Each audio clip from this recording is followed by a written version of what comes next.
This video is sponsored by Tanishq School of Nursing. Nagpur में सामान्य नागरिक स्टैंप के लिए परेशान हो रहे हैं। जनता को स्टैंप खरीदने के लिए घंटों लाइन में खड़े रहना पड़ रहा है। बावजूद जनता को खाली हाथ लौटना पड़ रहा है। वहीं सरकार लाइसेंस प्राप्त स्टैंप विक्रेता के पास जनता को स्टैंप नहीं मिल रहा। वहीं दलालों के पास स्टैंप ज्यादा दामों में बेचा जा रहा है। वहीं जिलाधिकारी कार्यालय में ये सारा दलाली का काम चल रहा है, लेकिन अधिकारी आंख मूंदे अपने एसी कैबिन में बैठकर जनता की परेशानियों पर हंसते हुए दिखाई दे रहे हैं। नागपुर के जिलाधिकारी कार्यालय में ये लोग आप देख रहे हैं, ये स्टैंप खरीदने के लिए खड़े हैं, लेकिन अधिकृत स्टैंप विक्रेता 12 बजे तक अपने दुकान से नदारद है और जनता को घंटों इंतजार करना पड़ रहा है। कई लोगों को 4-4 दिन से स्टैंप नहीं मिल रहे। वही और स्टॉक नहीं होने की बात जनता को बताई जाती है, लेकिन दलाल के पास ये स्टैंप उपलब्ध हो जाते हैं। मैं यहाँ 10 दिन से आ रहा, मुझे 100 रुपये का स्टैम्प पेपर चाहिए, मन नहीं मिलता है। बाहर गेट तक लाइन लगाया तो भी नंबर नहीं आया। कल भी 50 एक बांटे होंगे, ख़त्म हो गए स्टैम्प पेपर, रिटर्न चले गया। आज सुबह आया 8:30 बजे से नंबर लगाया, अभी तक कोई नहीं आया, 12 बज रहे हैं। तो यहाँ ये पोजीशन है। और ब्लैक में लो, बाहर जो बैठे हैं दलाल लोग, उनके पास 170 रुपये 180 रुपये का जो 100 रुपये का स्टैम्प पेपर वो मिल रहा है। 180 रुपया 180 रुपये तक कल तक बेचे हैं, तो उनके पास कहाँ से आ रहा है स्टैम्प पेपर? इसके लिए गवर्नमेंट ने इंक्वायरी या कलेक्टर ने, डिविजनल के, इसने नहीं इंक्वायरी करना चाहिए। मैं तो रिटायर आदमी हूँ, मैं जब 10 दिन से परेशान हुआ तो अभी जो पढ़ने वाले बच्चे वो कितने परेशान होते हैं। इनसे हम भी आ रहे हैं, लेकिन यहाँ पे कोई मिल नहीं रहा है। जब भी आओ तो वो बोलते कल आइएगा, आज नहीं है कल आइएगा, रोज़ का यही है उनका। यहाँ पे जबकि मेन गेट पे 500 का पेपर 800 में मिल रहा है, लेकिन वो ब्लैक वो चल रहा है, उसके लिए अवेलेबिलिटी है। लेकिन हमें अगर चाहिए जो लाइन में ऑनेस्टली खड़े होकर लाइन में इतनी देर 1-1, 2-2, 4-4 घंटे, तो उनको नहीं मिल रहा है, which is absolutely unfair and unjust to हम लोगों के लिए जो कॉमन मैन है। तो अगर यही गवर्नेंस है तो ये कोई विकास वाला गवर्नेंस नहीं है। नोवेयर इज़ इट विकास। ये सिर्फ हम लोगों को किस तरह से क्या बोलेंगे, हमें तकलीफ दी जा रही है एज कॉमन मैन, वही हो रहा है इस पूरे केस में। यहाँ पे उन्होंने हमें कहा, यहाँ से हम लोग जब कलेक्टर के पास कंप्लेन करने गए, उनकी जो भी उनकी रिसेप्शनिस्ट है, कहा कि एक लेटर लिख के ला के दो। लेटर तक लिखा, मैडम सिर्फ 4 से 5 अवेलेबल रहेंगी टू सॉल्व योर ग्रीवेंसेस। आपके कोई कंप्लेन है तो सिर्फ आप 4 से 5 बजे के बीच में आके दीजिए, अदरवाइज मैडम का शेड्यूल बहुत बिजी चल रहा है। उसके बाद वो नहीं हुआ तो मैंने कहा कोई और किसी से बात की जा सकती है, तो तहसीलदार जो वहाँ पे उनसे बात कीजिए। ये सब लाइन में खड़े, आप भी वहीं कहीं खड़े हो जाइए। अगर ये अप्रोच है तो फिर हम लोगों ने किसके पास जाना चाहिए बोल के? आप भी कवर कर रहे हैं हमें, पर इसका कितना इफेक्ट होने वाला है वो मैटर करता है। एंड रिजल्ट सिर्फ coverage is not important, solve क्या हो रहा है वो ज़रूरी है। अगर हमारा प्रॉब्लम ग्रीवियंस को रिड्रेसल मिल रहा है तो हमारे ये मीडिया भी कुछ काम की हुई, नहीं तो ये तो क्या हम आके बोल रहे हैं, आप कवर कर रहे हैं, आपका TRP हम TV पे, बस वही वाला केस है, वो हमें नहीं चाहिए। इसे आप सॉल्व कर सकते हैं तो आप ये कीजिए फिर। Thank you. यहाँ कभी स्टैम्प मिलते ही नहीं, सारे स्टूडेंट वापस जाते, और कलेक्टर के ऑफिस में भी जाओ तो वहाँ से एक आधा पुलिस वाला साथ में मिलता, वो 1-2 जने को दे देते, वो बाकी किसी को नहीं देते स्टैम्प वो। और कितने बजे आती है ये इनका कोई टाइम नहीं आने का, कोई टाइम नहीं है। महंगे भी बेचते हैं? महंगे भी बेचते, ब्लैक में बेच रहे सब ब्लैक में बेचते, सब ब्लैक में, और सबको मालूम है, इवन कलेक्टर को भी मालूम है। नागपुर में स्टैम्प को लेकर बड़ा घोटाला हो रहा है। समय है स्टैम्प पेपर वालों का 11 बजे से लेके तो रात शाम के 5 बजे तक इन्हें रहना चाहिए, लेकिन अभी 12 बजे है। उसके बावजूद यहाँ पे आप देख सकते हैं काउंटर पे दिखाइएगा कि कोई भी व्यक्ति जो है, वो जो दुकानदार है वो नहीं यहाँ पे दिखाई दे रहा है। और जो लोग हैं, आप लोगों के भी कतारें देख लीजिए कि लोग जो है लगातार यहाँ से 1-1, 1.5 घंटे खड़े होकर इनको इंतजार करना पड़ता है, बावजूद इसके इन्हें स्टैम्प नहीं मिलता है। कुछ लोग मेरे साथ मौजूद है, उनसे बात करते हैं। सर, आप अभी जिलाधिकारी से मिले, क्या बोला उन्होंने? मेरा नाम मनोज वाहन है, मैं आम आदमी पार्टी में काम कर रहा हूँ और देख रहा हूँ कि सुबह से 9:30 बजे से लोग यहाँ पे कतार में लगे हैं। लोगों को ये विश्वास है कि यहाँ पर 500 का और 100 रुपये का स्टाम्प समय पे मिल जाएगा, लेकिन आलम ऐसा है कि पिछले 15-20 दिन से यहाँ पर ना 500 का स्टैम्प मिलता है ना 100 का स्टैम्प मिलता है। आपको अगर लेना है तो आजू बाजू में जितने बैठे हैं वो 100 का 150 में बेचने के लिए तैयार है, और 500 का 800 में मिल जाता है आपको, उनके पास अवेलेबल है। पर ये वेंडर जो है, जिनको लाइसेंसिंग लेके बैठे हैं, बराबर है, उनको नहीं मिल रहा है, लेकिन बाकी लोगों को कैसे मिल रहा है? इनके पास लाइसेंस है लेकिन उनके पास अवेलेबल है। तो ये जो लूटमार चल रही है, और आरडीसी अभी तहसीलदार से भी बात की तो तहसीलदार की तरफ भी कोई सोल्यूशन नहीं है। वो बता रहा है इधर से करो, उधर से करो, उधर से करो। अभी तक तहसीलदार इधर आया नहीं। वो बोले तुम जाओ, हम लोग आते। बराबर है। अगर मान लिया जाए कि इनको बोलते हमारे को इतना स्टॉक मिलता, उतना स्टॉक मिलता, तो ये लिखते क्यों नहीं यहाँ पे मेरे को इतना स्टॉक मिला, 20 का इतना है, 50 का इतना है, 100 का इतना है करके? वो लिखना चाहिए इन्होंने। और अभी कलेक्टर है तो कलेक्टर का भी कोई ध्यान नहीं है सर।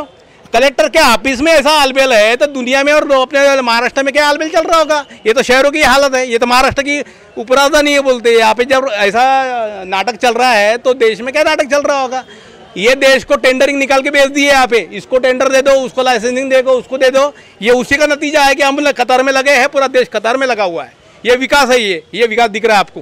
सुबह आदमी 9:30 बजे आता है, शाम को घर में जाता है एक एपिड्यूट करने के लिए। तो क्या आदमी एक एपिड्यूट आने के लिए अपना दिन भर की 300 से 500 रुपये की रोजी भी अपनी गवाएगा, उसको स्टैम्प पेपर भी नहीं मिलेगा। 3 दिन यहाँ पे आदमी चक्कर भी काट रहा है। देखिए आपको सीनियर पर्सन दिखेंगे, ये देखिए 3 दिन से आ रहे हैं वो। बराबर है।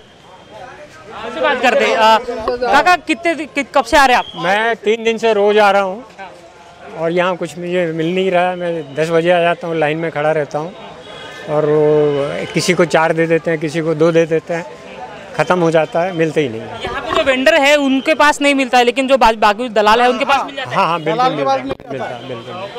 दलाल के पास तुम 500 का 800 में, 750 में जो मन में आया वो रेट लगा रहे थे। हम 9 बजे से लाइन में रहते, हमको 1 या 2 हाथ में जमा देते, बस खत्म हो गया बोलते। जिलाधिकारी कार्यालय बाजू में जिलाधिकारी मैडम बैठी है। ये सवाल कि जिलाधिकारी बाजू में बैठे, लेकिन यहाँ पे दलाली इतने बड़े पैमाने में चल रही है, जिलाधिकारी का ध्यान नहीं है। अभी हम जाके खुद मिल के आए उनसे, वो बोल रहे अभी हम चौकसी करेंगे, तुम राइटिंग में लिख के दो, फिर बाद में हम कार्रवाई करेंगे।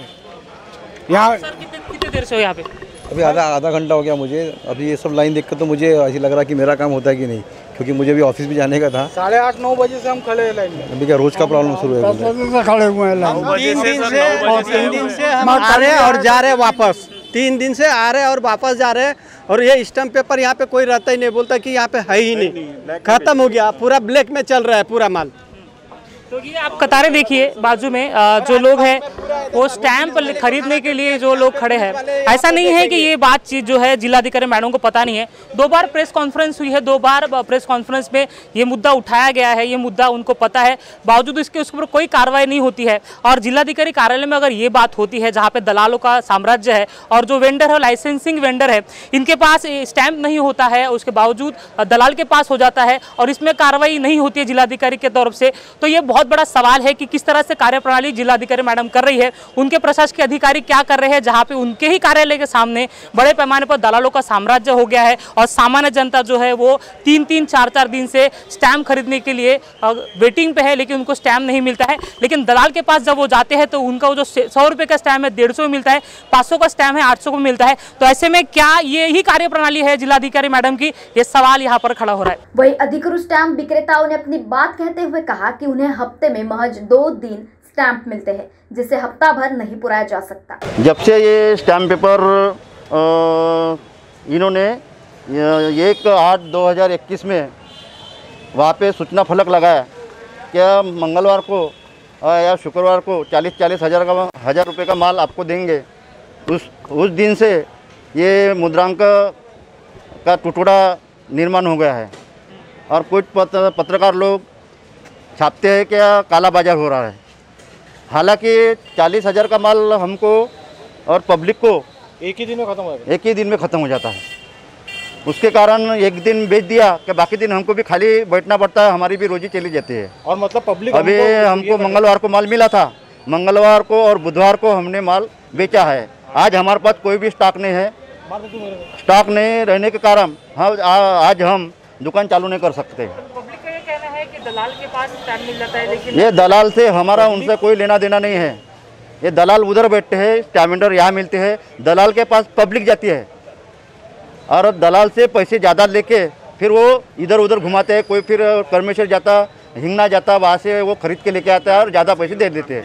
हमारा कामठी जाते हैं, हमारा उनसे कोई ताल्लुक़ नहीं है। तो आप क्या कह रहे हो कि आपको अगर स्टैम्प पेपर हाँ, जब तक हमको ज़्यादा स्टॉक मिलता नहीं है एक ही दिन में हमने पूरा हम यानी पब्लिक का जो है काम हम निकाल देंगे। कम से कम एक हफ्ते में 1-1 लाख का देना चाहिए। वही जब महाराष्ट्र टीवी 24 तहसीलदार से मिलने पहुंचा तब उन्होंने कैमरे के सामने बोलने से मना कर दिया। वही उन्होंने कहा कि परिसर में अगर कोई दलाल ज्यादा पैसे लेकर स्टैंप बेचता है तो उनकी लिखित शिकायत नागरिकों ने करनी चाहिए, जिस पर आधिकारिक तौर पर कार्रवाई की जाएगी। माननीय जिलाधिकारी महोदया आर विमला इन्हें नागपुर आगमन होने के बाद पत्र परिषद में स्टैंप पेपर के इस समस्या और दलालखोरी से अवगत कराया गया था। बावजूद इसके इन दलालों पर कोई कार्रवाई नहीं की गई। उल्टा अधिकारी लोगों को कहते हैं कि लिखित में शिकायत दीजिए, कार्रवाई की जाएगी। मराठी में एक कहावत है, सांकाम्या, जिसका मतलब होता है जब तक उसे कोई काम नहीं बताया जाता तब तक वो उस काम को नहीं करेगा। ऐसा ही जिलाधिकारी कार्यालय के अधिकारियों का भी है। उनको पता है कि जिलाधिकारी कार्यालय में दलालों का साम्राज्य है और वो दलाल लोगों से ज्यादा पैसे लेते हैं। बावजूद इसके अधिकारियों को जनता से लिखित में शिकायत चाहिए, जिसके बाद ही वो इन दलालों पर कार्रवाई कर सके। बहरहाल अगर आप जिलाधिकारी कार्यालय में स्टैंप खरीदने जा रहे हो और दलाल आपको ज्यादा पैसे मांग रहा हो तो उस दलाल का नाम पूछ ले और तहसीलदार को लिखित में शिकायत कर दे, जिसके बाद अधिकारी कार्रवाई करते हैं या नहीं ये भी पता चल जाएगा। कैमरा पर्सन अविनाश तोतड़े के साथ अमित वांद्रे, महाराष्ट्र टीवी 24 नागपुर।